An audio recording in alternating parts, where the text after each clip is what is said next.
नमो बुद्धाय. जय भीम. संविधान वार्तामध्ये आपल्या सर्वांचं हार्दिक स्वागत.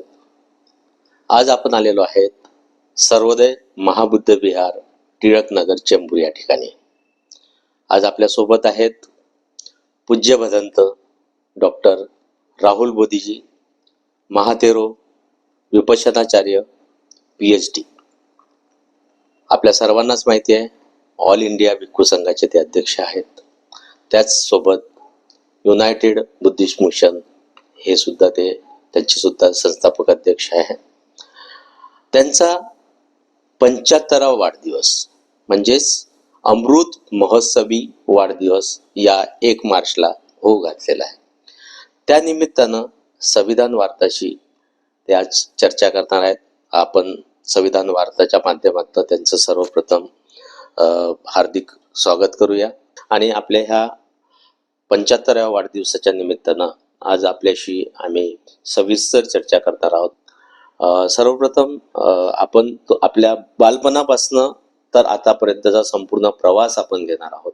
त्यामध्ये मला आपण थोडक्यामध्ये बालपणासही थोडं सांगावं. मी एक प्रश्न तुम्हाला घेत जाईल की बाबा सुरुवात जी झाली तुमची, बालपण कुठे झालं, कसं झालं, कुठल्या कुटुंबामध्ये झालं आणि तुमचे बालपणाचे त्यावेळेचे संस्कार कसे होते? आज संविधान या चॅनलशी बोलत असताना मला आनंद होतो आहे की आपण आमच्या 75व्या वाढदिवसानिमित्ताने जे इंटरव्ह्यू घेण्याचे ठरवलेले आहे त्याबद्दल मी आपले अभिनंदन करतो. आणि 75वा वाढदिवस करावा असं मला वाटतही नव्हतं, कारण मी जे कार्य करतो त्या कार्यामध्येच मी नेहमी जास्तीत जास्त व्यस्त असतो. परंतु संस्थेच्या सर्व मेंबरांचा आणि ट्रस्टीचा असा आग्रह आहे की आपण 75वा वाढदिवस झाला पाहिजे, तो करावा. आणि म्हणून त्यांचा आग्रह असतो मी पण मान्यता दिली आणि लोकांनाही त्यापासून प्रेरणा मिळावी. विशेष म्हणजे आमच्या भिक्षू संघातील भिक्षू मंडळींना एक मार्गदर्शनही होत राहावं, त्यांना प्रेरणाही मिळावी. आणि हे जे काही कार्य आपण जे करतो आहे ते कार्य परमपूज्य बोधिसत्व डॉक्टर बाबासाहेब आंबेडकरांचंच कार्य आहे असं आम्ही मानतो. कारण आम्ही जे भिक्षू बनलो, या भिक्षू बनण्यामध्येही परमपूज्य डॉक्टर बाबासाहेब आंबेडकरांची प्रेरणा आम्हा सर्वांना आहे आणि ते आम्ही अंतरातून पाळत असतो आणि त्यांचेच हे कार्य असं आम्हाला वाटते. कारण की दीक्षा बाबासाहेबांनी आपल्याला बौद्ध धम्माची दीक्षा दिली आणि म्हणून आपण बौद्ध झालो. बौद्ध धम्म आपल्याला कळला, बुद्ध आपल्याला समजला. नाहीतर आमच्या आई वडिलांना बुद्ध माहित नव्हता. आम्ही शिकत असताना मला बुद्ध तर माहीतच नव्हता. आमचा जन्म जो झाला एका खेडेगावामध्ये, भंडारा जिल्ह्यामध्ये, भंडाऱ्यापासून 5-7 किलोमीटर अंतरावर आमचं खेडेगाव आहे. आणि गावी एक शाळा पण त्या ठिकाणी नव्हती. तर शाळा सुद्धा आमच्या गावापासून दुसऱ्या 3-4 किलोमीटर अंतरावर एक माटोरा नावाचं गाव आहे, त्या गावात शाळा होती. पण आमचं सीतेपार नावाचं गाव, जिथे आमचा जन्म झाला, पण जंगल वगैरे होतं. तलाव गावाच्या बाजूलाच तलाव आहे, शेती आहे आणि फार सुंदर असं वातावरण गावचं. पण शाळा नव्हती. माठुराला आम्ही शाळा शिकायला जायचो. पायी जायचं 4-5 किलोमीटर, 3-4 किलोमीटर अंतरावर आणि येत होतो आम्ही गावी. तर जन्मगाव ते. परंतु आमचे वडील सुद्धा बाबासाहेबांच्या चळवळीशी जुळून होते. समता सैनिक दलाचं एक ब्रांच सुद्धा आमच्या त्या खेडेगावामध्ये सुद्धा होती. माठोऱ्यामध्ये होती, पण सीतेपार मध्ये होती. तर वडील नेहमी आमचे निळी टोपी घालायचे आणि त्यांना सामाजिक कार्याचं मोठं आकर्षण होतं. हम्म. ते नेहमी कुठे मिटिंग असल्या तर मिटिंगला जायचे. हम्म. विशेष म्हणजे बॅरिस्टर खोब्रागडे हम्म. हे त्या बाजूला फार प्रसिद्ध असं त्यांचं व्यक्तिमत्व होतं. हम्म. आणि सर्व राजकीय लोकांसोबत आणि त्यांच्यासोबत बाबासाहेबांच्या कार्यासोबत वडिलांचे संबंध होते. हम्म. तर शिकत असताना एक सामाजिक कार्याची ओढ तर आम्हाला थोडीशी लागली, काही जास्त अशी नाही. हम्म. पण पहिलं शिक्षण 4थी पर्यंत तिथे झालं आमच्या गावामध्ये, अच्छा. माटोऱ्यामध्ये. त्यानंतर पुढच्या शिक्षणासाठी हम्म. वडिलांनी आम्हाला आमच्या मामाच्या गावी आणलं. हम्म. तो म्हणजे करजखेडा. हम्म. हा भंडाऱ्यापासून अगदी जवळ, हम्म. नदीच्या काठावर, वैनगंगा नदीच्या काठावर गाव अच्छा. करजखेडा. तर तिथे आम्ही वडिलांनी आणल्यामुळे तिथे राहायला लागलो. हम्म. घरी जमीन वगैरे होती वडिलांची, वडिलोपार्जित.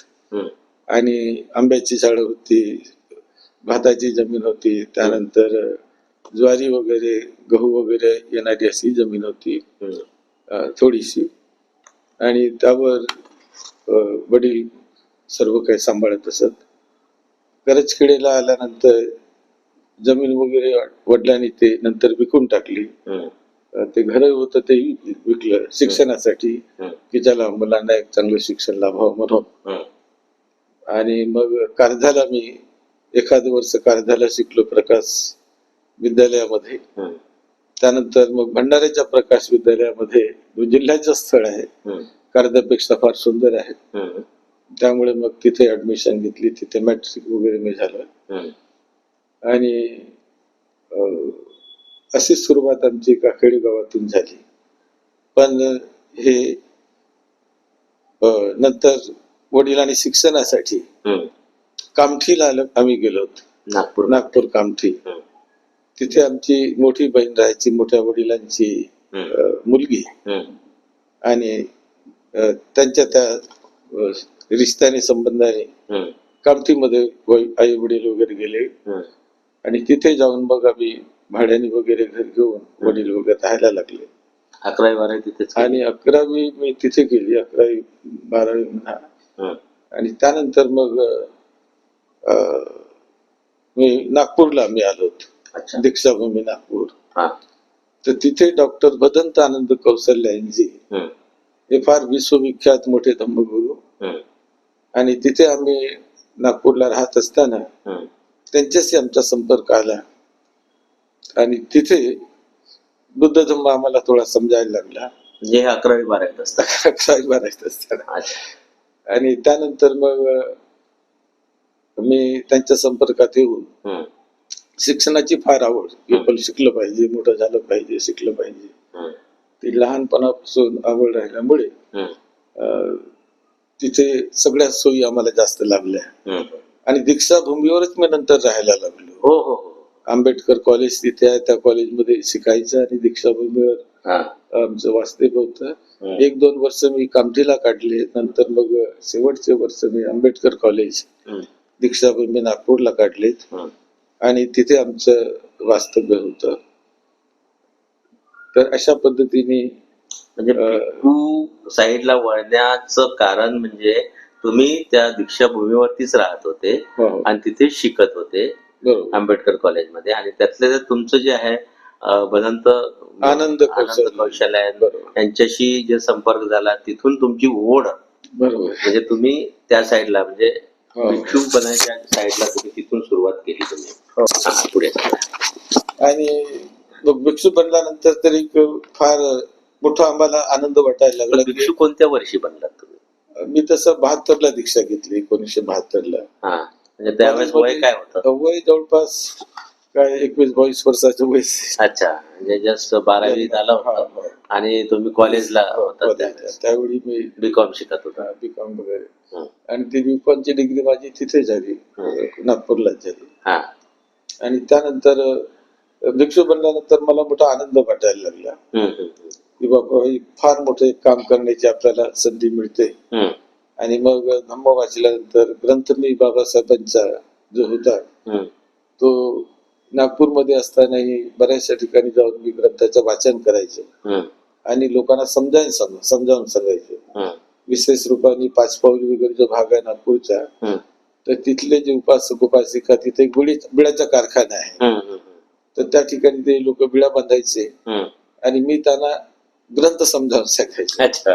तर असं दर दिवस एक तास 2 तास असं त्यांना मी सांगत होतो हा, आणि तिथूनही मला सपोर्ट मिळत होता लोकांचा. अच्छा. मला आनंद वाटायचा की काहीतरी आपण शिकवतो, सांगतो. हा, तर तो ग्रंथ मी तिथे शिकवला लोकांना. हा, नंतर स्नामनेर झाल्यानंतर नागपूरमध्ये वर्षावास पण मी केला, हम्म, गरोबा मैदान या ठिकाणी. हम्म, त्यानंतर मग माझी उपसंपदा आमच्या गुरुने हम्म, 1972लाच तर माझी श्रामनेर दीक्षाही झाली. हम्म, आणि त्यानंतर काही महिन्यानंतर मग बुद्धगयेला आमच्या गुरुसोबत ते मला घेऊन गेले हम्म, आणि तिथे आमची उपसंपदा झाली. हम्म, हम्म, बुद्धगयेला थाई बुद्ध विहारामध्ये, थाई मॉनेस्ट्रीमध्ये. हम्म, आणि त्यावेळी मोठा भिक्खू संघाचं अधिवेशन होतं. हम्म, त्यावेळी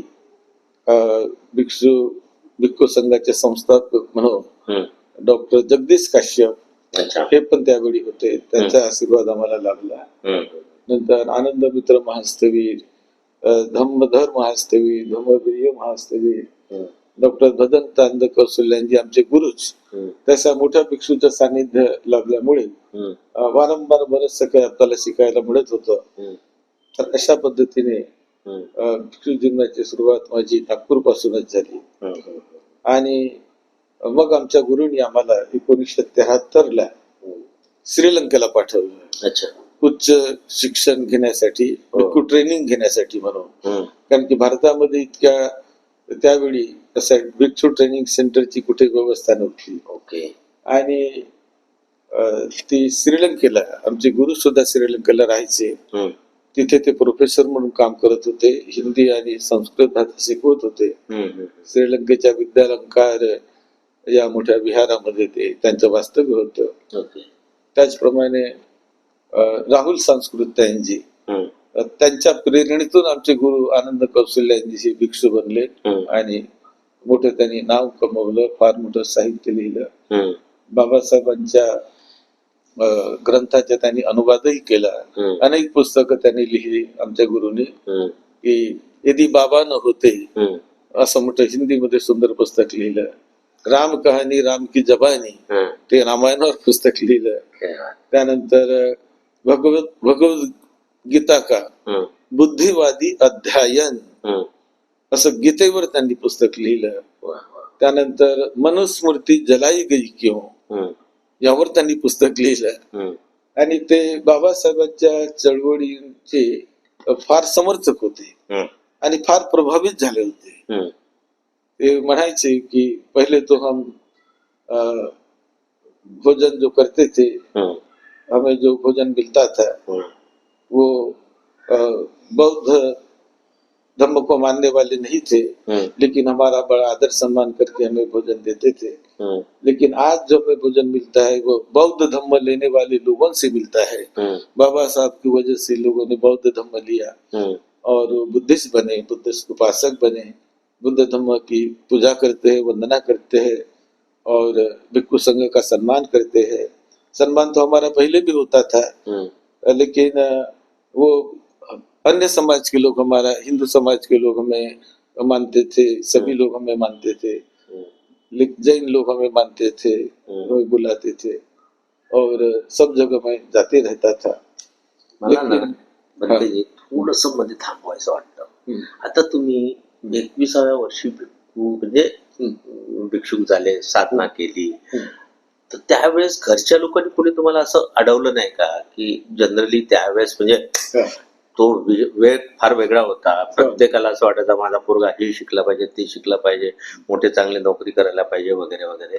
तर अशा वेळेस तुम्हाला असं घरच्या लोकांकडनं असं हे नाही झाले का की बाबा नको तू भिक्षुक कशाला होतो वगैरे, असं काय वाटलं नाही का त्यांना? नाही, असं काही त्यांचे जास्त आम्हाला अ, अ, त्यांची इच्छा होती की बुवा हे मोठे बनतात, शिकतात, जे काही करतात हम्म, ते चांगल्यासाठीच करतात. हम्म, स्वतः हुशार आहेत, चांगले आहेत हम्म, आणि घरातील मोठा मुलगा म्हणून. आणि 4 भाऊ आणि 2 बहिणी. अच्छा, आणि मोठा मीच होतो. अच्छा, तर त्यामुळे मोठा असल्यामुळे हम्म, जबाबदारी होत्या, कामही करावं लागत होतं, कारण की आई वडिलांचं तेवढी इन्कम पण नव्हती, सर्व सांभाळावं लागत होतं त्यांना. हम्म. तर अशा पद्धतीने मी सुद्धा लहानपणापासून काम करायचं. बिळे आम्ही कधी बांधत होतो, हम्म. शाळेतून गेल्यानंतर वगैरे मदत करायचो, हा, हा. काम करायचो वगैरे असं सर्व. कारण की वडिलांना हम्म. आधार म्हणून हम्म. मोठं कुटुंब होतं, तर त्यावेळी सर्व करावं लागत होतं. आणि लहानपणापासून कष्ट करण्याची सवय आम्हाला ती होती. हम्म. भंतेकडे राहिल्यानंतर आनंद कौशल्यांकडे हम्म. आम्ही पुस्तक मी विकायला जायचो त्यांच्या अच्छा. सायकलवर. हा, हा, हा. गावागावाच्या ठिकाणी आम्ही जायचो. आजूबाजूला नागपूरच्या तहसीलचे गाव असते, तालुक्याचे ठिकाण, तर तशा ठिकाणी जाऊन जिथे जिथे जायचं तिथे तिथे पुस्तके घेऊन जायचो आणि घरोघरी विकून हम्म. ते पैसे आणून भदंत आनंद कौशल्यांकडे आम्ही देत होतो. हम्म. आणि त्याच्यातून मला ते द्यायचे काही पैसे. अच्छा, अच्छा. किंवा पण हे सगळं करत असताना असा कुठला संघर्ष वाटला की म्हणजे भिक्षुक झाल्याच्या नंतर, साधना केल्याच्या नंतर श्रीलंकेला जाईपर्यंत असा कुठला संघर्ष करावा लागला का? कुठल्या संघर्षातून तुम्ही आणखी पुढे भरपूर तुम्हाला वेगळं ज्ञान प्राप्त झालं? नाही, संघर्ष असा काही करावा लागला नाही. जे काय मला सहज चांगलंच मिळत गेलं, अच्छा. त्यामध्ये मी फार प्रसन्न होतो. हा, हा. 1972लाच आम्हाला विपश्यना मिळाली. क्या बात. विपश्यना शिबिर गोविंदकाजी त्यावेळी शिकवत हो, होते. हो, हो. नागपूरला गोविंदकाजीने शिबिर घेतलं होतं. हम्म. तर त्याच्यामध्ये भाग घेण्याचा आम्हाला योग लाभला. हम्म. आणि मग 73 पासून म्हणजे आणखी शिबिरामध्ये मी जाऊ लागलो. हम्म. 10-10 दिवसाचे शिबिर. आणि ते शिबिरामुळे, तर विपश्यना शिबिरामुळे हम्म. एक जीवनच बदलून गेलं. एक मोठं वळणच लागलं. अगदी, की किती मोठी बुद्धाची महान विद्या हा, आहे, हा, हा. ही आपण हस्तगत करावी, त्याला आपण प्राप्त करावं. हम्म. आणि आनंद कौशल्यांजीचे म्हणजे आमच्या गुरुचे हम्म. आणि एस एन गोविंदकाजीचे, सत्यनारायणजी गोविंदकाचे फार चांगले संबंध होते. हा. ते जेव्हा बर्माला जात असत, हम्म. तर त्यावेळी गोविंदकाजीच्याच घरी ते राहायचे. ओके. त्यांनी बरेच पुस्तकं त्यांच्या घरी राहून लिहिलेले आहेत. वा, वा. तर असे त्यांचे फार नजीकचे संबंध असल्यामुळे हम्म. आणि त्यांच्या आम्ही शिष्य असल्यामुळे हा. गोविंदकाजी आम्हाला फार आदराने म्हणायचे क्या बात. की भाई आता आनंद कौशल्यांजी के बडे विद्वान भिक्षु के शिष्य है. हा. तर तो एक आदर त्यांच्या मनात असायचा नेहमी. हम्म. तो म्हणजे इतर विशेषतः आम्हाला ती मिळायची गुरुमुळे. हा. आणि आमचे गुरु मोठे असल्यामुळे सुरुवातीपासून आमच्या गुरुचं मोठेपण एवढं हम्म. की ते भिक्षू असतानाच हम्म. महात्मा गांधी यांच्यासोबत 10 वर्ष त्यांनी काम केलं वर्ध्याला, वाव, वाव. सेवाग्राम. सेवाग्रामला. हा. म्हणजे हिंदीच्या प्रचार प्रसारासाठी हम्म. जे भारताने मोहीम आखली होती, हम्म. तर त्यामध्ये महात्मा गांधीने हिंदीसाठी जे काम करत होते, हम्म. तर त्यांच्यासोबत आनंद कौशल्यांजी हम्म. हे सुद्धा जुळले होते. काय वाटायचं की हिंदीचा प्रचार प्रसार व्हावा, हम्म. आपण भिक्षुत झालो हम्म. पण तरीही आपली सेवा राष्ट्र निर्मितीसाठी, राष्ट्रासाठी ही व्हावी. हम्म. म्हणजे ही भावना सुरुवातीपासून त्यांच्यामध्ये होती. Great. म्हणजे सेक्युलर ही भावना, म्हणजे मी याच धर्माच्या एवढंच राहील असं नाही, हम्म. तर राष्ट्रीय जे काही त्यांना संधी मिळायची हम्म. त्यामध्ये ते फार आवर्जून हे करायचे. हम्म. आणि त्यांना नंतर डिलीटची पण डिग्री त्यांना मिळाली. हम्म. व्हीजीटीची डिग्री त्यांनी घेतली, डिलीटची मानद डिग्री त्यांना मिळाली. हम्म. तर मोठे विद्वान ते भिक्षू होते. त्यांना अनेक भाषा यायच्या. हम्म. ते पालीचे म्हणजे संस्कृतचे विद्वान होते, पाली भाषेचे विद्वान होते, हम्म. हिंदीचे विद्वान होते, त्यानंतर उर्दू भाषेचे विद्वान होते, वाव. पंजाबी भाषेचे विद्वान होते, एवढ्या भाषा शिकल्या. मराठी भाषा त्यांना यायची हम्म. थोडीफार. हम्म. तर अशा प्रकारे फार विद्वान असे ते भिक्षू आमचे गुरु होते. हम्म. आणि त्या काळामध्ये त्यांनी टॉप मोस्ट विद्वानामध्ये त्यांचं नाव होतं. जेव्हा बाबासाहेबांनी दीक्षा दिली हम्म. आणि तेव्हा तर ते फारच त्यांना आनंद वाटला. हम्म. आणि मग त्यांनी गांधीजीचं जे साथ होती ते सोडून दिली. त्यामुळे 56 नंतर त्यांनी ते साथ सोडून दिली. आणि मग ते पूर्णपणे हम्म. दीक्षाभूमीवर त्यांना बोलावण्यात आलं. हम्म. दीक्षाभूमीवर आल्यानंतर त्यांच्यासाठी विहार बांधून देण्यात आलं. दीक्षाभूमीचे जे विहार आहे, हम्म. बुद्ध विहार दीक्षाभूमी, अजूनही ते आहे. हम्म. तर तिथेच ते राहायचे. अच्छा. त्यांच्याचमुळे ते विहार बनलं. हम्म. आणि स्मारक समिती म्हणून तिथे होती, त्यांनी ते विहार त्यांना बांधून दिलं. हम्म. आणि त्यांना सुपूर्द पण केलं, दान पण दिलं. क्या बात. तर अशा पद्धतीने त्यांचं ते कार्य तिथे होतं. हम्म. पण नंतर मग थोडं समितीमध्ये त्यांच्यामध्ये हम्म, काही थोडा संघर्ष निर्माण झाला. हम्म, कारण की यांना वाटायचं की तिथे भिक्खू ट्रेनिंग सुरू करावं, हम्म, म्हणून चंद्रमणी महास्थविराच्या नावाने हम्म. त्यांनी भिक्षू ट्रेनिंग सेंटर सुरू करण्याचा संकल्प केला कुठे? आपल्या दीक्षाभूमीला. ओके. आणि ते बांधण्याचा तो प्रयत्न करत होते, हम्म, पण समितीने ते नाही होत. होऊ नाही दिलं. त्यांना वाटायचं तुम्ही एवढं आहात ठीक आहे, हम्म, आता भिक्षू ट्रेनिंग सेंटर होईल तर हे होईल ते होईल असं तसं म्हणून मग त्यांच्यात थोडस अनबन झाली. हम्म, आणि मग त्यांना तर तिथून नंतर राहायला सुद्धा त्यांना म्हणे की आता तुम्ही दुसरं बिहार बघा, असं करा तसं करा, असंही काही झालं. हम्म, मग त्यावेळी त्यांनाही वाटलं, ते फार स्वाभिमानी होते की बरे ठीक आहे, तुमची इच्छा नसेल तुम्ही नाही राहणार. हम्म, पण मी त्यांना एक पारशी कुटुंबाने हम्म. कामठी रोडवर 9 एकर जमीन दान दिली. बापरे. 9 एकर जमीन म्हणजे फार महत्वाची जमीन, मोठी किमती जमीन. पण ते त्यांचे संबंध असल्यामुळे सर्व समाजासोबत त्यांचे संबंध होते. तर पारसी कुटुंबाने त्यांना 9 एकर जमीन दान दिली. हम्म. आणि तिथे मग त्यांनी बुद्धभूमी निर्माण करून मोठं विहार बांधलं. म्हणते खूप बरं वाटलं आपल्यासोबत मला इतका वेळ बसायचं आणि बोलायची संधी उपलब्ध झाली आणि आपण मला इतका वेळ दिला आणि मला एवढा म्हणजे ह्या चॅनलसाठी आपण इतकं बोललात आणि लोकांना पण आमच्या उपासकांना उपासिकांना आणि सर्व चॅनलच्या प्रेक्षकांना आपलं हे अनमोल जे संदेश आहे हा मिळाला त्याबद्दल आपले फार फार आभार. धन्यवाद. जय भीम.